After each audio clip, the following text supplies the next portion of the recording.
Hi. മെനോപോസിനെ കുറിച്ചാണ് ഞാൻ പറയുന്നത്. എല്ലാ സ്ത്രീകളും അനുഭവിക്കുന്ന ഒരവസ്ഥയാണ്, ഒരു ഹോർമോൺ ചേഞ്ച് വരുന്നതാണ്. ആ ഒരു സമയത്ത് നമ്മളൊരു ഏജ് ആകുമ്പോൾ നമുക്കുണ്ടാകുന്ന ഒരവസ്ഥയാണ്.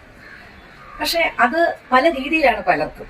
ചിലർക്ക് ആ സമയത്ത് ഭയങ്കര ദേഷ്യമായിരിക്കും, ചിലർക്ക് പെട്ടെന്ന് സങ്കടം വരും, ശരീരം മുഴുവൻ ഭയങ്കര ചൂടായിരിക്കും, ആൻസൈറ്റി, ആവശ്യമില്ലാത്ത ചിന്തകള്, ഒരു വിഷാദത്തിലേക്ക് പോകുന്ന അവസ്ഥയൊക്കെ പലർക്കും ഉണ്ടാകും. എല്ലാവർക്കും അല്ല, പലർക്കും പല രീതിയിലാണ്.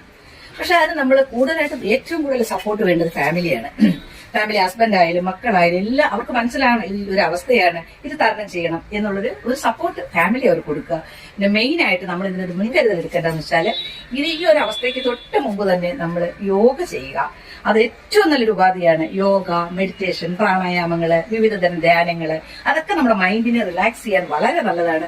അപ്പോൾ ഇത് നിഷ്പ്രയാസം, നമുക്ക് യാതൊരു പ്രയാസവും ഇല്ലാതെ ഈ സമയം നമുക്ക് അങ്ങനെ കടന്നു പോകാൻ പറ്റും. അപ്പൊ എല്ലാവരും നിങ്ങൾ യോഗ, മെഡിറ്റേഷൻ ഒക്കെ ഈ സമയത്ത്